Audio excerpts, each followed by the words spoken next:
사랑합니다 행복님. 오늘도 찾아주셔서 감사합니다. 며칠 전 60대 후반 동창 모임에 다녀왔습니다.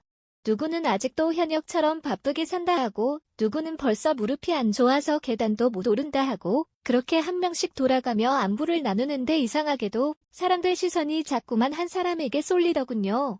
그 사람은 자식 자랑도 안 했고 돈 얘기나 건강 자랑도 안 했습니다. 그런데도 다들 그 사람 얘기엔 고개를 끄덕이고 웃고 물어보더라고요. 모임이 끝나고 차 안에서 한 친구가 조용히 말했습니다. 야, 난 진짜 저 사람처럼 나이 들고 싶다. 그 순간 이상했습니다. 도대체 뭐가 그렇게 다르길래 아무것도 말 안 했는데 그 사람은 왜 저렇게 부러운 사람이 됐을까? 오늘 영상에서는요. 나이 들수록 중심에 앉는 사람, 존중받는 사람, 그리고 괜히 따라 하고 싶은 사람들이 공통점을 알려드릴 겁니다. 그 차이는 아주 작고 아주 사소하지만 그게 뭐요? 한 사람의 후반전을 완전히 바꿔놓습니다. 오늘 주제가 마음에 드신다면 구독과 좋아요 눌러주세요. 여러분의 마음을 안아주는 좋은 컨텐츠로 보답하겠습니다. 모임에서 가장 부러운 사람은 누구일까요? 돈 많은 사람? 자식 잘 된 사람? 아닙니다. 모임 끝나고 제일 먼저 연락 오는 사람은요. 건강해 보이는 사람입니다. 며칠 전 제가 아는 68세 김영자 씨가 이런 얘기를 했습니다. 나 진짜 열받는 게 뭔지 알아요? 나보다 돈 많은 사람은 부럽지 않아. 근데 아침에 일어나서 몸 안 쑤시고 버스 한 번에 타고 장 보고 와서 반찬 두어 가지 만들어 놓고 산책까지 다녀오는 사람 그게 너무 부럽더라. 김영자 씨는 지금 하루에 약을 8개 먹습니다. 무릎, 혈압, 당뇨, 고지혈증. 한 번 감기 걸리면 꼭 병원 2번은 더 가야 하고요. 걸을 때마다 계단이 무섭답니다. 친구들이 다 같이 단풍놀이 가자고 해도 난 그냥 사진만 보내줘. 그런데 그 친구 중 한 명, 조용하던 박금자 씨가 딱 일어나서 말합니다. 나는 새벽 6시에 나가서 공원 2바퀴 걷고 와. 걷고 나면 속도 뚫리는 것 같고 밥도 더 잘 넘어가고 하루가 다르더라고. 그 순간 모임 분위기가 확 달라졌습니다. 누구 하나 박금자 씨한테 자식은 뭐해? 묻지 않았고 요즘 돈은 괜찮아? 묻지도 않았습니다. 그저 다들 이렇게 말했습니다. 언니는 진짜 멋있다. 언니처럼만 늙고 싶어. 여기서 중요한 건 이겁니다. 건강은 멋이 됩니다. 건강은 신뢰를 만듭니다. 그리고 건강은 부러움을 만듭니다. 하버드대학교 의과대학의 연구에 따르면 노년기 삶의 만족도를 결정하는 가장 큰 변수는 신체 기능의 독립성입니다. 걷고, 씻고, 움직이고, 먹고, 대화하고 이걸 스스로 할 수 있느냐 아니면 누군가에게 의존해야 하느냐, 그 한 끗 차이가 존중받는 노년과 안쓰러운 노년을 가릅니다. 프랑스 철학자 몽테뉴는 이렇게 말했습니다. 육체의 노쇠는 영혼을 뒤흔든다. 몸이 지탱하지 못하면 마음도 무너진다. 그래서 제가 항상 말합니다. 노년에 남는 건 결국 몸입니다. 몸이 허락하지 않으면 아무것도 못합니다. 심지어 사랑도요. 혹시 지금 이런 생각 드시나요? 근데 지금부터 운동해봤자 늦은 거 아니야?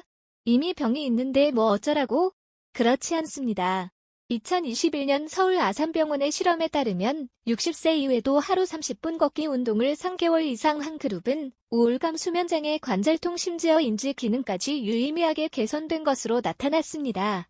근육은 나이 들어서도 만들어지고 혈관은 지금부터라도 회복할 수 있습니다. 그리고 무엇보다 건강은 자존심입니다.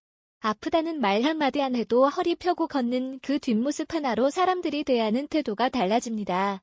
자, 이제 정리해드릴게요.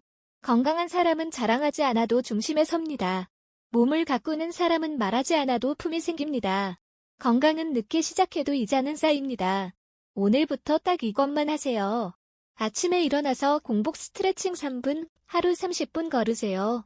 계단도 좋습니다. 식사에 단백질 꼭 넣으세요. 고기 조금, 두부, 달걀 뭐든 괜찮습니다. 한 달에 한 번 건강검진 일정을 캘린더에 적어놓으세요. 부러움은 우연히 생기지 않습니다. 습관의 결과입니다. 지금의 몸이 앞으로 5년, 10년 뒤 당신을 존중받게 만들지 눈치 보게 만들지 결정할 겁니다. 그런데요, 모임에서 부러운 사람은 건강한 사람만은 아닙니다. 돈이 많다고 다 존중받는 것도 아니고 돈이 없다고 다 작아지는 것도 아닙니다. 부러움의 진짜 정체는 결국 자기 삶을 자기가 꾸려가는 사람에게 쏠립니다. 정씨 할머니는요, 남편이 공무원 출신이라 연금이 꽤 나옵니다. 생활비 걱정은 없어요. 명절마다 자식들 용돈도 챙겨주고 손주 생일이면 옷도 사줍니다. 근데요 정작 본인은 카페 가서 커피 한 잔도 쉽게 못 사 마십니다. 5,000원짜리 커피가 그렇게 비싼 줄은 몰랐어. 남편 눈치가 보여 내가 돈이 없잖아. 정씨 할머니는 평생 전업주부로 살았습니다. 30대부터 60대 중반까지 남편 뒷바라지하고 자식 셋 키우느라 자기 명의 통장 하나 없이 살아왔죠. 지금도 용돈 받으려면 나 요즘 속옷이 낡았어.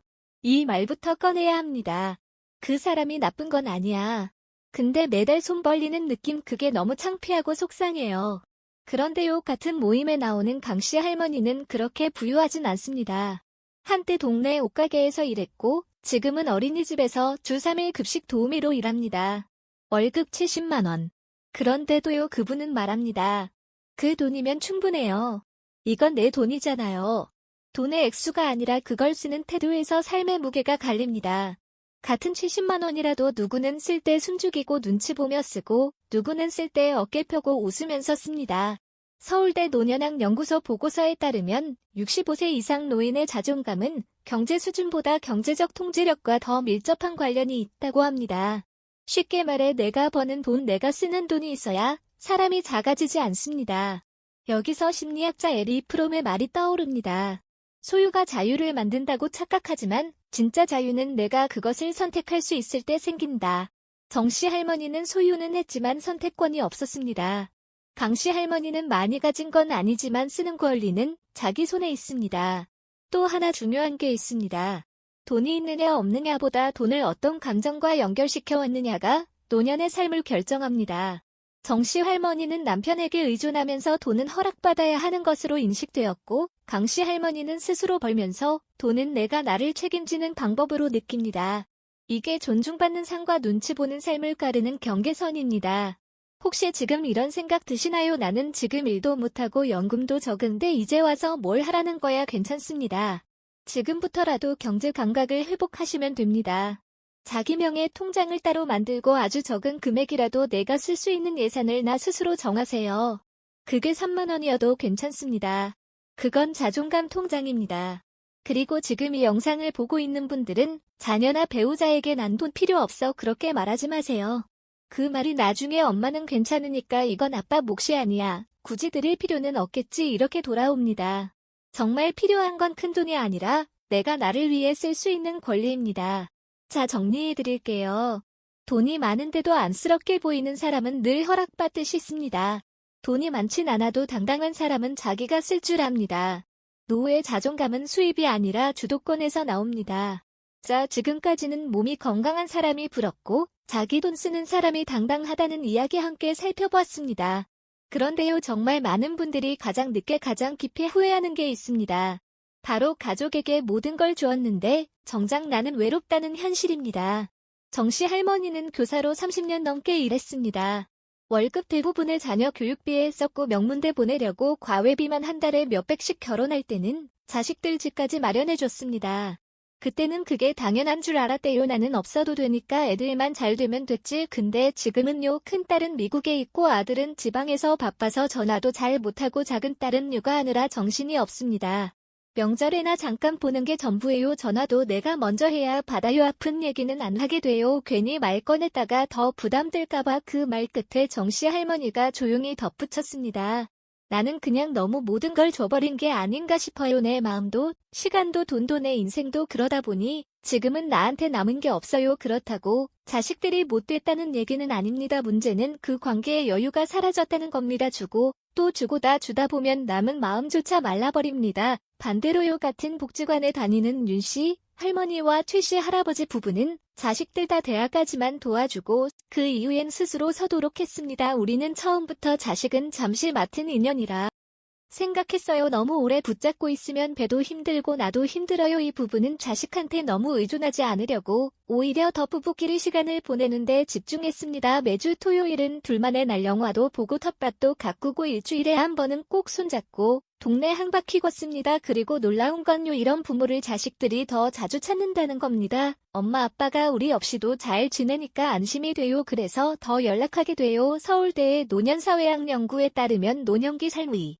만족도에 가장 큰 영향을 주는 건 자녀와의 관계가 아니라 배우자와의 관계라고 합니다. 같이 밥 먹고 이야기 나누고 함께 있는 시간이 많은 사람이 삶의 외로움을 덜 느끼고 정서적 안정도 훨씬 높다고 해요. 그럼 이제 묻겠습니다. 혹시 여러분도 이런 말 해보신 적 있으신가요? 나는 괜찮아. 애들만 잘 살면 돼. 그 말 정말 그렇게 생각해서 하신 건가요? 아니면 그렇게라도 스스로를 위로하고 싶었던 건가요? 지금이라도 늦지 않았습니다. 자녀와 적당한 거리를 만드세요. 나도 혼자 잘 살 수 있다는 메시지를 주세요. 그리고 내가 나를 챙기고 있다는 걸 내가 먼저 느껴야 합니다. 정리해드립니다. 모든 걸 주었는데 외로운 사람은 자기 마음을 끝까지 남에게 걸었던 사람입니다. 적당한 거리를 두고 스스로도 자립한 사람은 오히려 자식과 더 가까워집니다. 가족에게 사랑을 주는 일, 그건 나 자신을 챙기는 일과 반드시 함께 가야 합니다. 그런데요, 삶을 잘 꾸려온 사람들은 몸과 돈, 가족만 챙긴 게 아닙니다. 그 사람들에겐 말투에서도 여유가 있고 행동에서도 존중이 느껴지고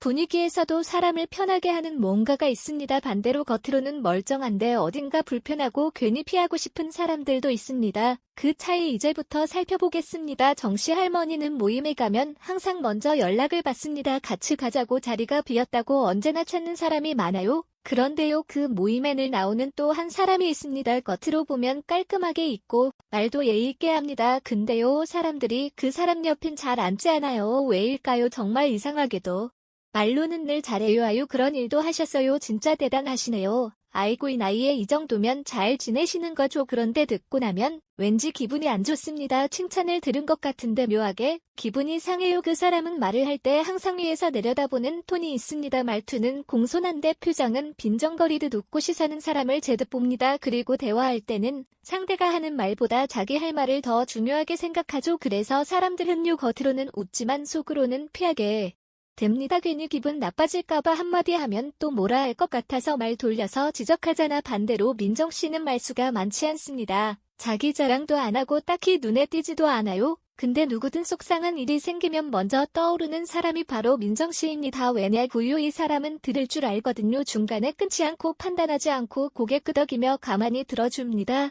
그리고 꼭 마지막에 한마디만 조용히 건넵니다. 그럴 수 있죠. 그 마음 이해돼요. 사람들은 그 말에 울컥합니다. 칭찬보다 위로, 조언보다 공감, 이게 사람을 오래 곁에 두고 싶게 만드는 태도입니다. 한 심리실험에서 낯선 사람과 10분간 대화를 나눈 뒤 서로를 평가하게 했습니다. 그런데 말을 많이 한 사람이 아니라 상대의 말을 더 많이 끌어낸 사람이 더 매력적이고 다시 만나고 싶은 사람으로 평가됐습니다. 사람들은요, 잘 말하는 사람보다 잘 들어주는 사람을 기억합니다. 결국 부러운 사람은 말이 예쁜 사람이 아니라 마음이 편한 사람입니다. 혹시 나는 칭찬하는 말 속에 무심코 비교를 섞고 있진 않나요? 나이 들었는데도 그 정도 하시는 거면 잘 하신 거죠? 에이, 요즘은 다 그렇게 하죠. 이런 말 기분 좋으라고 한 말인데 상대는 돌아서며 씁쓸해합니다. 자, 오늘 이걸로 정리해 드릴게요. 말이 공손하다고 품격 있는 건 아닙니다. 표정, 말투, 말의 방향 속에 그 사람의 본성이 드러납니다. 오래 곁에 두고 싶은 사람은 들어주는 사람, 비교하지 않는 사람, 말 한마디에 따뜻함이 느껴지는 사람입니다. 자, 지금까지는 건강, 돈, 가족, 말투까지 살펴봤습니다. 그런데요, 사람들이 가장 부러워하는 마지막 태도는 하루를 대하는 방식에서 드러납니다. 어떤 사람은 하루를 버티듯 살아가고 어떤 사람은 하루를 자신만의 리듬으로 채워갑니다. 그 차이에서 노년의 품격과 에너지가 완전히 달라집니다. 제가 경로당에서 만난 72세 유씨 할아버지는요, 아침 8시에 일어나서 신문을 보고 TV를 켜고 점심을 먹고 또 TV를 봅니다. 오후엔 스마트폰만 만지작거리다가 어느새 저녁이고 하루가 그렇게 지나갑니다. 시간이 너무한가요? 하루가 1년 같아요. 몸도 찌뿌둥하고 사실 내가 아픈 건지 심심한 건지 저도 잘 모르겠어요. 젊었을 때는 건설회사 현장 소장으로 늘 바쁘게 움직였던 분입니다. 그런데 퇴직하고 나니 하고 싶은 것도 할 줄 아는 것도 없다는 사실을 그제야 깨달았다고 합니다. 쉬고 싶다는 말, 그건 정말 바쁠 때만 쓸 수 있는 말이더라고요. 막상 시간이 생기니까 이젠 뭘 해야 할지 모르겠어요. 단명 같은 동네에 사는 강씨 할머니는 65세 복지관에서 우연히 수채화 수업을 듣기 시작했습니다. 손이 떨려서 처음엔 잘 그리지도 못했지만 지금은 동네 전시회에도 그림을 내고 그림 친구들과 제주도 스케치 여행도 다녀왔습니다. 그림 그리는 시간이 너무 행복해요. 혼자 있어도 전혀 외롭지 않아요. 붙잡고 있으면 그림 속에 내가 들어가 있는 기분이에요. 그 모습만 보면 나이는 같아도 에너지가 다릅니다. 눈빛, 말투, 웃음 모든 게 달라집니다. 사람들은 말합니다. 저분은 뭔가 있어 기다리는 사람이 있는 것도 아닌데 매일 바쁘고 밝고 살아있어 보여. 서울대학교 심리학과의 연구에 따르면 주 3회 이상 취미 활동을 하는 노인은 그렇지 않은 노인보다 우울증 발생률이 68% 낮고 치매 위험도 47% 낮다고 합니다. 하지만 여기서 더 중요한 건 취미의 기능이 아니라 효과입니다. 내가 뭔가에 몰입하고 기다려지는 내일이 있고 나만의 일정이 있다는 사실, 이게 사람을 젊게 만들고 사람을 사람답게 만듭니다. 일본 노인복지 전문가 히라카와 박사는 이렇게 말했습니다. 노후엔 심장이 뛰는 일을 하나쯤은 가져야 한다. 짧지만 정말 강한 말입니다. 사람은요, 몸이 늙어서 나이 드는 게 아니라 심장이 멈춰가는 걸 스스로 방치해서 삶이 무너지는 겁니다. 혹시 지금 이런 생각 드시나요? 나는 손재주도 없고 그림 같은 건 해본 적도 없는데 괜찮습니다. 지금까지 해본 적 없는 걸 지금부터 해보는 게 취미입니다. 젊었을 때 해보고 싶었는데 못했던 일, 꼭 재능이 없어도 괜찮은 일, 사람들과 나눌 수 있는 소소한 활동이 3가지만 생각해도 당신만의 취미는 반드시 나옵니다. 자, 정리해드릴게요. 취미는 단순한 시간 때우기가 아닙니다. 매일을 기다리게 만드는 삶의 에너지입니다. 당신의 하루가 무의미하지 않다는 걸 증명해주는 작지만 강한 이유입니다. 자, 지금까지 사람들이 나이 들수록 부러워하는 5가지 삶의 태도 함께 살펴봤습니다. 그런데요, 모임에는 늘 괜히 멋있어 보이는 사람도 있지만 자꾸만 피하고 싶은 사람도 있는 법이죠. 그렇다면 모임에서 은근히 꼴불견으로 찍히는 사람들, 그 특징은 뭘까요? 제가 실제 사례를 바탕으로 모임에서 피하고 싶은 사람 3대 유형 하나씩 소개해드리겠습니다. 첫 번째 유형, 돈 자랑하는 사람. 나도 몰랐는데 그 집값이 그렇게 오르더라고. 내가 젊어서 열심히 살아서 그런가, 이 한마디 들으면 속에서 천불이 납니다. 그 사람은 말끝마다 은근슬쩍 나는 뭔가 좀 달라라는 기류를 흘립니다. 요즘 같은 때 주식으로 수익 좀 냈지. 뭐야, 거긴 작년에 샀어야지. 난 그땐 이미 정리했거든. 내가 젊었을 땐 진짜 미친 듯이 벌어서 어디 모임에 가도 앉자마자 입에서 나오는 건 수익률, 부동산, 주식, 법인, 차, 골프장, 끝도 없습니다. 누가 한마디도 안 물었는데도 말이죠. 요즘은 독일차 아니면 허리가 아프더라고. 벤치도 이제 S로 바꿔야지. 아들 이번에 대한동 빌라 들어갔는데 사실 내가 도와줬지 뭐 안 도와주면 누가 도와줘. 들으면서 고개는 끄덕이지만 속으로는 다 이럽니다. 또 시작이네. 하버드 비즈니스 리뷰 2019에서는 사회적 자랑에 대한 실험이 있었습니다. 참가자들에게 3가지 유형의 대화를 들려줬습니다. 1. 돈이나 성공을 자랑하는 대화. 2. 평범한 일상 대화. 3. 상대방에게 질문을 던지는 대화. 그 결과 자랑만 한 사람은 매력도 신뢰도 다시 만나고 싶은 사람 모두에서 최하점을 받았습니다. 왜일까요? 사람들은 잘난 사람보다 함께 있고 싶은 사람을 원하기 때문입니다. 그런데도 그들은 모릅니다. 자신의 말이 사람을 지치게 하고 상대를 작아지게 만든다는 걸. 부러움은 커녕 불쾌함과 피로감만 남습니다. 그리고 진짜 무서운 건 그들이 모임에서 가장 먼저 소외된다는 겁니다. 누구 하나 끈차고 한 건 아닌데 어느새 다들 그 사람만 빼고 연락합니다. 모임이 생겨도 걔만 안 오면 다행이지. 이런 분위기가 자연스럽게 만들어집니다. 돈 자랑은 결코 관계를 키우지 않습니다. 대화의 무게를 한쪽으로만 기울게 할 뿐입니다. 진짜 부러운 사람은요, 돈 얘기를 하지 않아도 그 사람의 태도에서 여유와 품이 느껴지는 사람입니다. 2번째 유형. 자식 자랑하는 사람. 우리 아들은요 원래부터 머리가 좋았어요. 며느리가 나한테는 절대 말대꾸 안 해요. 딸이 이번에 대기업 들어갔는데 솔직히 그 회사에서도 운 좋았던 거지. 이제 그만 좀 하셔도 됩니다. 모임에 앉아 밥 한 숟갈 뜨기도 전에 우리 예가로 시작해서 후식 나올 때까지 자식의 수저, 연봉, 차, 집, 학력, 인성까지 풀옵션으로 나오는 분. 그 말 듣고 있는 사람들 표정은 좋겠다가 아니라 속으로 제발 좀 하고 있습니다. 이런 분들의 특징이 있습니다. 첫째, 대화 주제가 뭔지 상관없습니다. 어떻게든 의 이야기로 끌고 갑니다. 둘째, 본인 이야기는 거의 하지 않습니다. 자식 자랑이 곧 자기 자존심이 되어버린 겁니다. 며칠 전 지인 모임에서 박씨 아주머니가 앉자마자 말했습니다. 우리 아들이 이번에 전무 달았잖아요. 그것도 땡땡 전자예요. 요즘엔 아무리 능력이 좋아도 성실함이 있어야죠. 걔는 어릴 때부터 다 계획이 있어서. 그 얘기가 끝나자 옆에서 조용히 밥 먹던 민자씨가 숟가락을 내려놓고 조용히 한마디 했습니다. 그런 얘기 들으면 우리 애가 잘 지내는지도 갑자기 헷갈려요. 그게 핵심입니다. 자식 자랑은 타인의 자식과 비교하게 만들고 결국 부모 자신을 작아지게 만듭니다. 더 무서운 건 이런 사람일수록 누구보다 비교에 예민하다는 겁니다. 어머, 그 집에는 아직도 결혼 안 했어요? 공무원이면 괜찮죠. 안정적이니까 요즘은 애들이 다 그렇게 해요. 근데 우리 애는 좀 다르더라고. 이 말들 안에는 수십 겹이 뾰족한 비교와 은근한 깎아내림이 들어있습니다. 2020년 미국 심리학회 보고에 따르면 자신의 자녀를 자주 자랑하는 부모는 타인의 평가에 민감하고 자존감이 불안정할 확률이 높다고 합니다. 그 자랑은 사실 내 자식 괜찮죠? 라는 확인 요청일지도 모릅니다. 그런데 그 말을 들은 사람들은 이렇게 느낍니다. 나는 그냥 조용히 살고 싶은데 우리 애까지 평가받는 기분이라 괜히 불편해. 그리고 그렇게 생각한 사람들은 다음 모임에서 그 사람 옆에 앉지 않습니다. 자식 자랑은 한두 번이면 축하고 세 번부터는 피곤함입니다. 진짜 멋진 부모는요. 자식 얘기를 안 해서 멋진 게 아닙니다. 자식 얘기를 할 줄 아는 선이 있기 때문에 듣는 사람도 편안해지는 겁니다. 세 번째 유형지인 자랑하는 사람. 이 유형은 더 교묘합니다. 겉으로는 자기 자랑을 하지 않습니다. 대신 내가 아는 사람을 앞세웁니다. 내 친구 남편이 검사인데 그러더라. 우리 조카가 서울대인데 그쪽은 요즘 분위기가 또 달라. 그거와 내 지인이 거기 본부장이야. 내가 한마디만 하면 돼. 자신의 실력이 아니라 누구랑 친하다 어디 줄이 있다 나는 인맥발이 있다 이걸로 자신을 포장하는 사람입니다. 그 말의 의도는 분명합니다. 나 만만한 사람 아니야. 근데요 듣는 사람은 이렇게 느낍니다. 그 사람은 대단한데 당신은 대체 뭐죠? 이런 분들은 대화 중에도 지인 얘기를 자꾸 끌고 들어옵니다. 이번에 백신도 우리 병원장님이 먼저 전화 주셔서 맞은 거야. 어제는 시의원한테 전화가 와서 뭐 도와달라고 하더라니까. 우리 동서가 구청에 있어서 그런 건 그냥 한번 얘기하면 돼. 그 말 끝에 남는 건 대단하다가 아니라 피곤하겠다입니다. 지인 자랑의 본질은 결국 나는 줄 잘 선 사람이다. 나는 어디서든 쉽게 암당할 사람이다. 이 메시지를 주고 싶은 겁니다.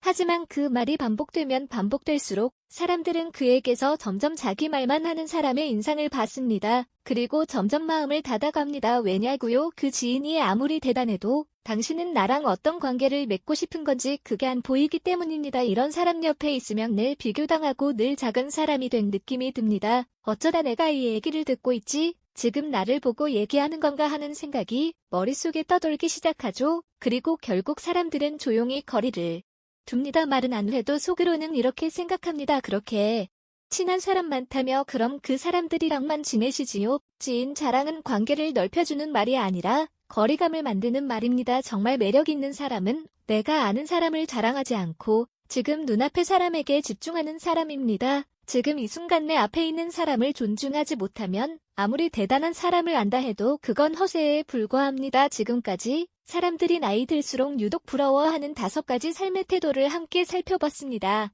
건강한 사람, 자기 돈을 스스로 쓸 줄 아는 사람, 가족과 거리를 지켜도 따뜻한 사람, 말투 하나에도 품격이 있는 사람, 그리고 하루를 살아내는 힘이 있는 사람. 그 사람들은요 자랑하지 않아도 존중받고 억지로 꾸미지 않아도 사람들 마음속에 오래 남습니다. 그 반대편엔 사람들의 마음을 지치게 만드는 말이 있었습니다. 자랑으로 위장한 비교 듣는 사람을 작아지게 만드는 말들. 그 말 한마디가 어떤 사람을 모임의 중심에 앉게도 어떤 사람을 조용히 명단에서 지우게도 했습니다. 돌아보면 우리 모두 그 사이 어딘가를 오가며 살아왔는지도 모릅니다. 누군가의 건강을 부러워했고 누군가의 말에 상처받았고 누군가의 삶 앞에 괜히 나 자신이 초라해진 적도 있었을 겁니다. 하지만 그 모든 걸 지나 지금 이 순간 여러분은 이 영상을 보고 있습니다. 그건 지금부터라도 내 삶을 더 괜찮게, 더 따뜻하게, 더 당당하게 살아가고 싶다는 뜻 아닐까요? 그 마음이면 충분합니다. 앞으로 누군가 당신처럼 나이 들고 싶다 그렇게 말할 수 있도록 지금부터 단 한 걸음씩만 바꿔보세요. 몸을